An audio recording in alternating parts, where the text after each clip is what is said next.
com o professor economista Edgar Leonardo, que está conosco na linha para falar sobre esse novo anúncio de mais reajuste. Professor, seja bem-vindo de volta ao nosso programa, viu? Boa tarde, Pedro. Prazer estar aqui com vocês. Professor, foi anunciado ontem a prorrogação da bandeira tarifária vermelha, pelo menos até o início de 2022, e com reajuste aí de 50%, 52%. E o que é que isso representa para o consumidor, professor? Olha, Pedro, isso representa, infelizmente, mais inflação. Isso representa mais inflação. Embora a gente precise esclarecer que esse aumento de 52% não é um aumento de 52% na conta de energia elétrica, porque tem muita gente assustada com isso.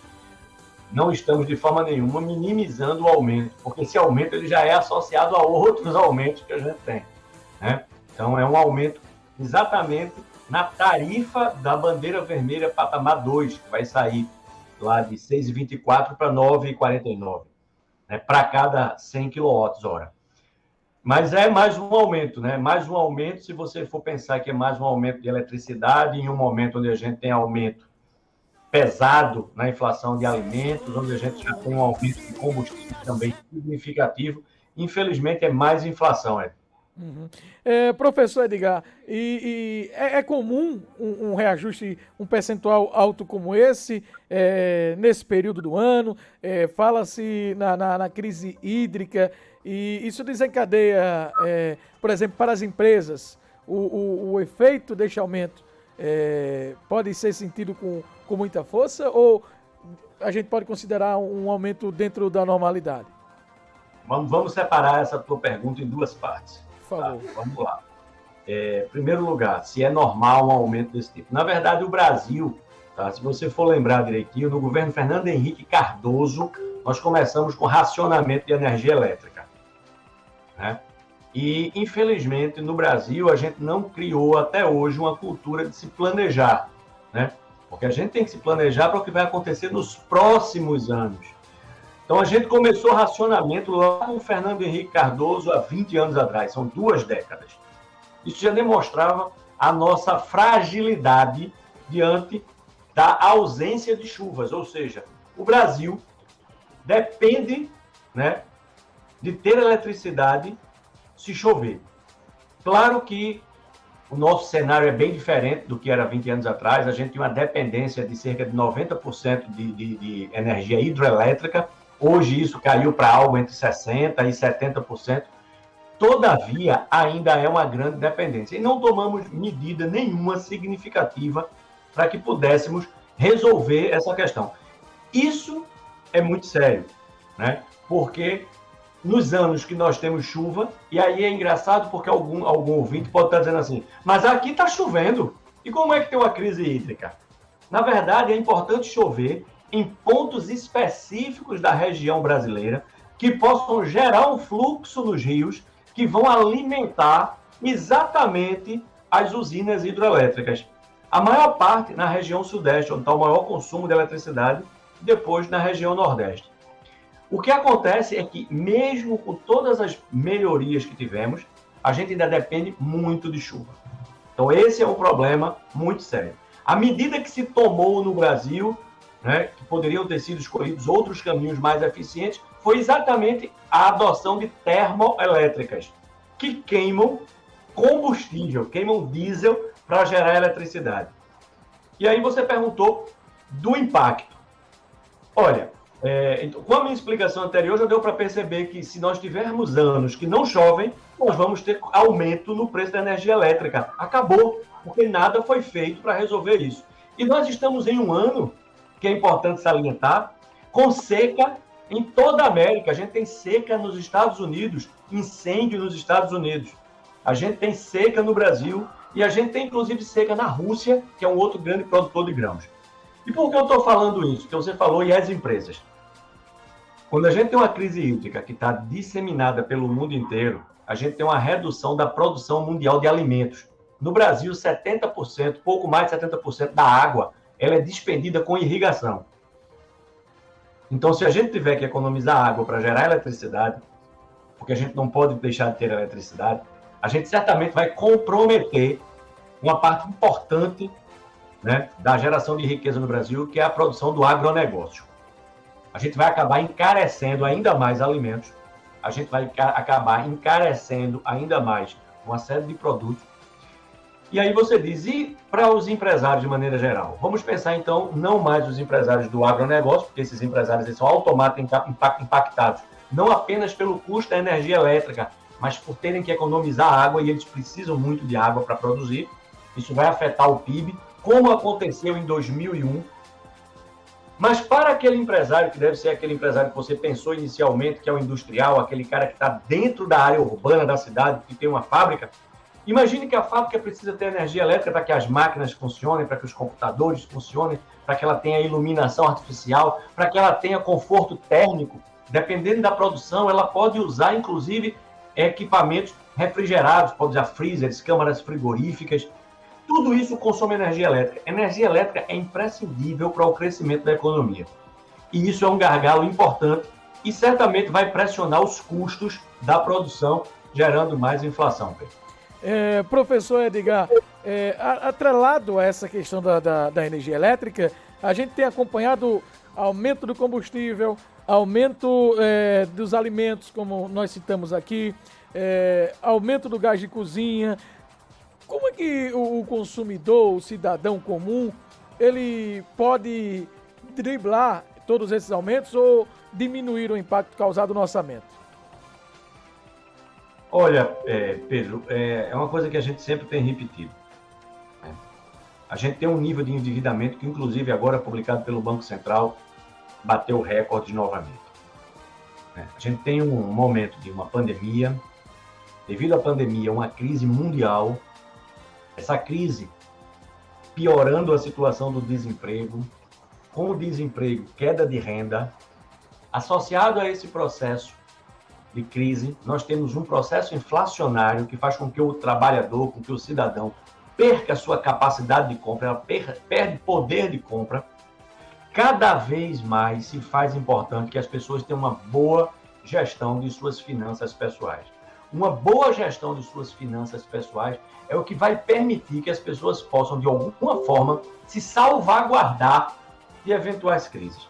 Uma pesquisa que já tem alguns anos, não é recente, do SPC Serasa, apontou que mais de 50% dos brasileiros são incapazes de afirmar qual a sua renda e quais os seus gastos.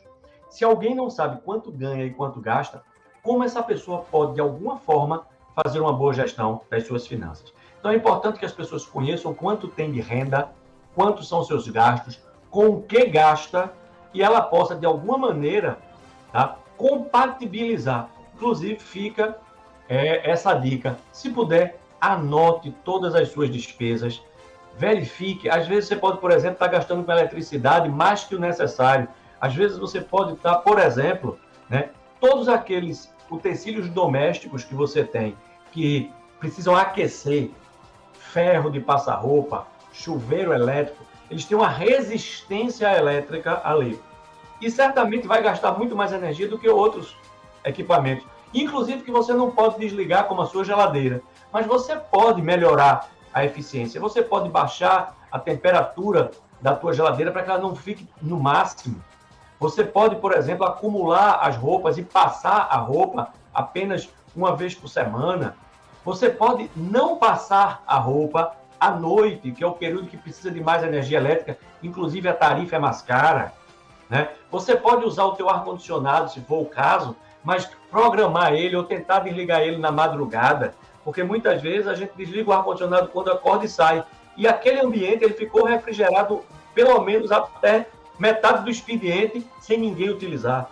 Ou seja, chegou o momento de, novamente, quem viveu o racionamento de energia de 20 anos atrás e, graças aos nossos políticos que não tomaram nenhuma medida, a gente vai precisar agora, novamente, reviver a história de 20 anos atrás. Professor Edgar Leonardo, aqui pelo WhatsApp, o Fernando pergunta, Cristiano Bassan, a retomada da economia, as empresas voltando, isso aumenta o consumo da energia? Obviamente que sim, né? E pode causaram um racionamento ainda maior, professor? Com certeza, a pergunta dele foi muito boa pelo seguinte, Pedro. Porque se a gente for olhar o que aconteceu, exatamente, para você ter uma ideia, né? Em 2000, o PIB brasileiro cresceu 4,4. Ano de seca, crise hídrica, racionamento de eletricidade em 20%. 2001 foi o ano do racionamento de eletricidade, ou seja, lembra? A gente desligava a eletricidade, a gente tentava economizar, tinha uma multa para quem não economizasse. Qual foi o PIB de 2001? 1,4. Perceba o impacto da energia elétrica no crescimento do PIB. Então, sim, ele está correto. A retomada da economia, inclusive, tem como grande gargalo, há uns mais de 10 anos atrás, publicado um estudo de um economista, agora me falta o nome dele, eu estou com a imagem dele, mas ele que me perdoe por eu não referenciá-lo, mas ele mostrava exatamente que o Brasil precisava crescer a taxas superiores a 4,5% do PIB durante alguns anos para que a gente pudesse recuperar o nível de emprego. Mas sabe qual é apontado por ele o maior problema? Exatamente o gargalo de fornecimento de energia elétrica. Porque nós tivemos outra crise hídrica em 2014, 2015. Né? Isso se repete pelo menos uma vez a cada década, e enquanto os nossos políticos não tomarem consciência que precisa haver um planejamento. Não sei se você sabe, Pedro, dos absurdos brasileiros, o estado de Roraima, até hoje, tem energia puramente fornecida por térmicas, porque ele não está ligado ao sistema elétrico nacional. Ele recebia energia elétrica da Venezuela, que depois de 85 blackouts em um único ano, cortou o fornecimento em 2019. Então isso precisa ser muito bem repensado, porque como o seu ouvinte colocou, é sim um gargalo para o crescimento, com impacto menor do que há 20 anos atrás, mas ainda é um gargalo. Sem dúvidas, professor. Deixa eu só corrigir o senhor aqui, o senhor durante a entrevista chamou Pedro, mas eu até entendo, porque tem um Pedro Bassan, mas a gente é Cristiano Bassan, viu? Tá bom, perdão. Mas deixa eu dizer, o senhor não é o primeiro não, outras pessoas também já confundiram com o Pedro. Mas, professor Edgar Leonardo, muito interessante esse tema abordado pela gente, e eu confesso que hoje pela manhã, no programa da Rádio Tabocas, eu fiz um comentário até com um tom de preocupação, porque não é brincadeira não. Se a gente for observar, é um reajuste atrás do outro e de vários segmentos. A gente citou aqui alimentação, gás de cozinha, combustível, luz, e tome aumento. E eu não sei onde é que isso vai parar. Qual seria o caminho para frear todos esses reajustes e que o consumidor, que o cidadão brasileiro tenha um equilíbrio melhor? Qual seria a saída, professor?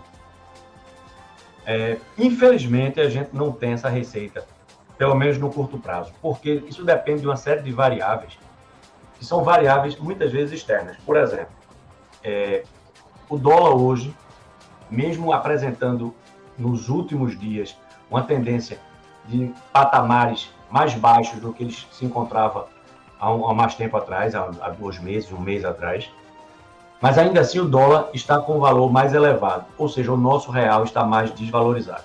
Isso cria um impacto. Um outro ponto é que o petróleo tem se valorizado internacionalmente. Isso, inclusive, graças a uma manobra da OPEP, que é a Organização dos Países Exportadores de Petróleo. Não sei se você lembra, ano passado, abril, maio, o preço da gasolina estava bem baixo. Né? O mundo todo estava parado, e o mundo todo não estava usando gasolina, diesel, né? E aí o que aconteceu? A OPEP, que são os países exportadores, Arábia Saudita, Kuwait, eles têm uma associação e eles reduziram a produção mundial de petróleo. Na medida que eles reduzem a produção de petróleo, e eles programaram a redução até 2022. Então hoje a gente tem disponível menos petróleo do que a gente tinha ano passado no mundo. Só que a economia começou a se movimentar novamente.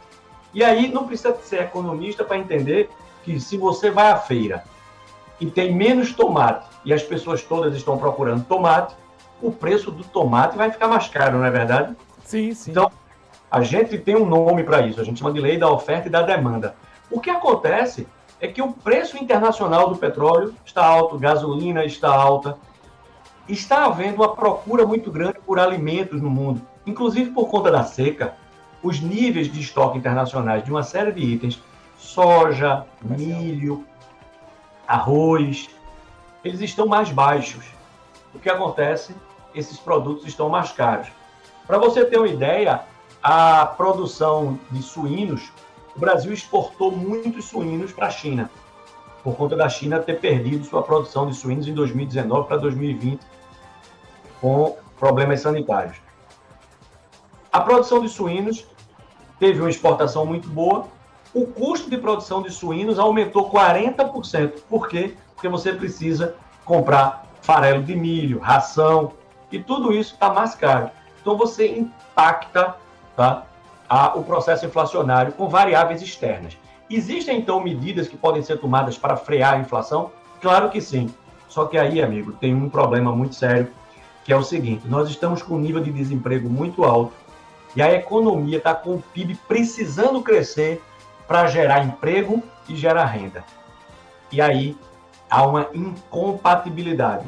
Na medida em que a gente procurar desenvolver a economia, crescer a economia, a gente também vai estar criando alguma inflação. Então, nesse momento, a gente, de fato, deve ainda, até o final do ano, conviver com o processo inflacionário, né, acima da meta, provavelmente. Ainda não estamos com inflação descontrolada, mas ainda a gente vai acompanhar um processo inflacionário até o final do ano. Esperamos que aí a gente consiga melhorar o nível de crescimento do PIB, começar a absorver mais mão de obra, gerar mais emprego e renda para a população, mas nesse momento a gente, de fato, ainda vai conviver com o processo inflacionário. Professor Edgar Leonardo, tinha aqui uma outra série de perguntas para fazer, mas o nosso tempo foi embora. Quero agradecer a sua gentileza de sempre nos atender e esclarecer os nossos ouvintes da Rede Pernambuco de Rádios. São 13 emissoras interligadas do litoral ao sertão. Um bom dia para o senhor e até a próxima, viu? Obrigado, sempre à disposição. É só chamar a gente, o que a gente puder ajudar. Muito bem, conversamos com o economista Edgar Leonardo, falando para os ouvintes do Pernambuco no Ar. Pernambuco no